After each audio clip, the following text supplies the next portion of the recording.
guys, it's Tamika here, and I'm back with another video for you guys. In this video, we're going to be discussing different ways that you, yes you, can pass NCLEX within 60 questions. And if you guys see me looking down at any point during the video, it's because I have my handy dandy notebook here, which I took notes so that we can stay organized and stay on track. You feel me? So, step number one, or study tip number one, would be to remove any distractions. So for example, a TV, your phone, your tablet, whatever it is, any electronic device, get it from around your area. Whether it's putting your phone on mute, putting it on airplane mode, turning it off, taking it all the way out of the room, sis. Get it out of the way. Family included. Hide your kids, hide your wife, do what you gotta do, but you don't want any distractions at all. Step number two. Make sure that you go to a quiet study place. Do not, I repeat, do not. One more time for the people in the back. Do not stay home to study. Don't stay in your bed. Your bed is only made for two things. The sleep and y'all already know the other one. Go to, for example, a library or even your school to study. Somewhere that's quiet, that you know that you're going to be focused. Step number three would be to schedule a time block for whenever you want to study. So for example, from 9 to 5, I'm going to be studying. Treat it like it's your actual job. So set out between 5 to 8 hours per day to study. Step number four would be don't go on vacation straight after college. Yeah, I know you did 2 to 4 hours, blah, blah, blah. Yeah, who cares?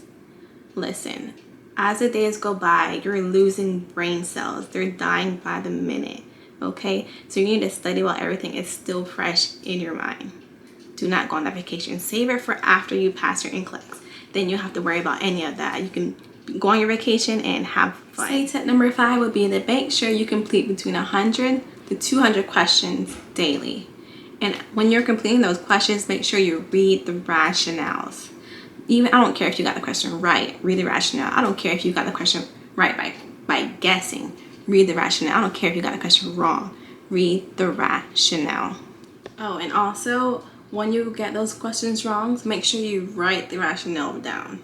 If you got it right, then okay, just make sure you read it. But if you got it wrong, make sure you write it down. And if you still don't understand from there, make sure you go back to that handy dandy med-surg book or whatever other resources that you have. For me, it was always the med-surg book. As you can tell, it's been through some things, but we ain't even gonna talk about it. Study tip number six would be to make sure you focus on your weak areas.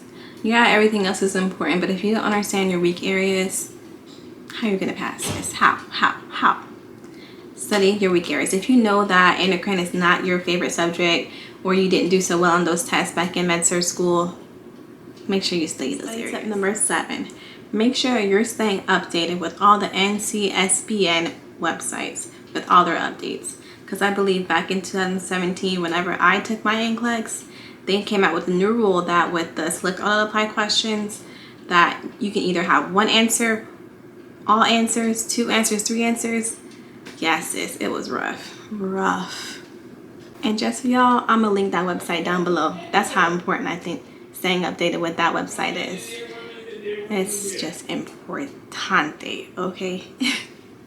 Tip number 8, when you get that email, your ATT, your authorization to pass, whatever you want to call it, once you get that email and you schedule your test date, which I would do within 1 to 1.5 months from getting that ATT, I would recommend you to not change your test date again. I don't know who needed to hear this, but I'm sure somebody did. Do not change your test date. I don't care how nervous you are. I don't care if you feel like you didn't study enough. Do not change your. Another recommendation when you are trying to figure out what day is best for you to take your NCLEX, I recommend do not take it on a Friday. Why, you may ask? Why? Because everywhere's closed on the weekends. No one's gonna be worried about grading your test, boo. So schedule your test between a Monday through, I would say, a Wednesday. Don't do it on Thursday or Friday because you're gonna be at home waiting for those test results, and you probably won't even get it until like Tuesday if you take it on a Friday. So just Monday through Wednesday, take it between those days. Now we're gonna, switch it up a bit, and we're gonna talk about some resources that I use and that I found that were very helpful to me. So the first one is definitely gonna be Uworld, and yes, the hype is real, sis. Go ahead and make your purchase, like, now. Well, after this video. So Uworld is a website that provides with about 2,000 questions, Q-bank questions, to challenge and develop your critical thinking skills. It has in-depth explanations. It also tracks your performance and your improvement. And the best thing that I love about it is that it has self-assessment tests that basically mimic the NCLEX. When I tell you they're one and the same, they are. I meant that. Let me tell y'all how I had 2 questions from my NCLEX that came directly straight from Uworld. 2, word for word. I cannot kid you. And I know I got both of them right. I just know it. I know it. Okay, so let's talk about costs. The cost for Uworld. So for a 30-day access, it's about $129. 60-day access is $159. And 90-day access is $199. But don't even worry about that 90-day access because you won't need it. I'd recommend either buying the 30-day or the 60-day. The second resource that I used to help study for NCLEX was the Hurst review.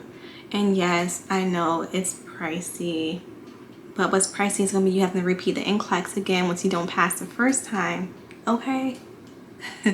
So yeah, NCLEX is taught by a lady named Marlene Hurst, and she teaches you how to think like the NCLEX lady. She breaks it down for you system by system. She dumps it down so that it's so easy for you to grasp the concept of it even. So her video comes with handbooks with fill in the blank so that as she's doing her little video and talking and stuff, you can be able to write down answers throughout the video. So I really like that about it too. Let me see if I can find you an example of it. 1 second.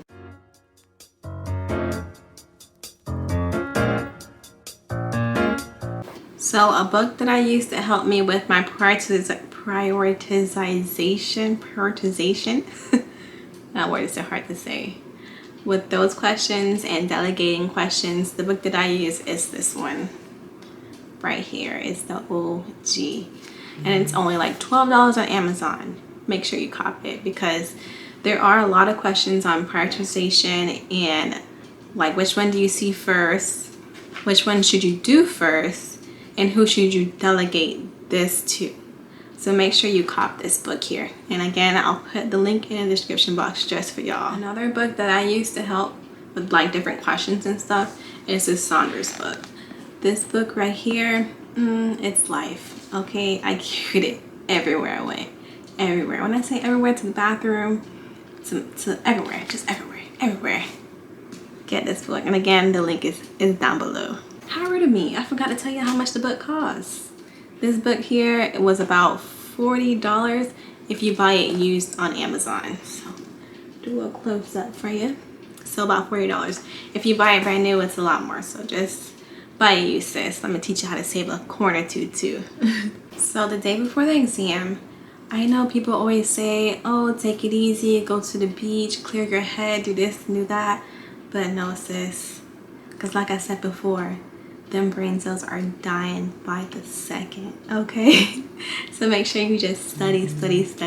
I wouldn't study too much, but make sure you at least study something. I would not say don't study. Make sure you study the day before. Make sure you get a good night's rest, eat a well-balanced meal, and also please make sure you pray. I don't care what religion you're in, but just pray. A little 2-minute prayer, 5-minute prayer, pray about it. And then also make sure you have all your materials gathered. So for example, your jacket, your ID, your ATT, a copy of that. Make sure you have everything that you need the night before because the next morning you're going to be so nervous. But it's okay because with these study tips I provided you with, you're going to pass on the first try in 60 questions. I promise you. So this basically concludes this video. I hope that you guys had found my tips to be helpful and hopefully at least help one person out of anybody that watched my video. Be sure to like, comment, and subscribe, and don't forget to come back and put in the comments that you passed, sis. I want to hear all about it. And if you guys have any other study tips that I may have left out, be sure to comment them down below to help somebody else out. Bye. Bye. Bye. Bye. Bye. See you in the next video. Bye. Bye. Okay, bye.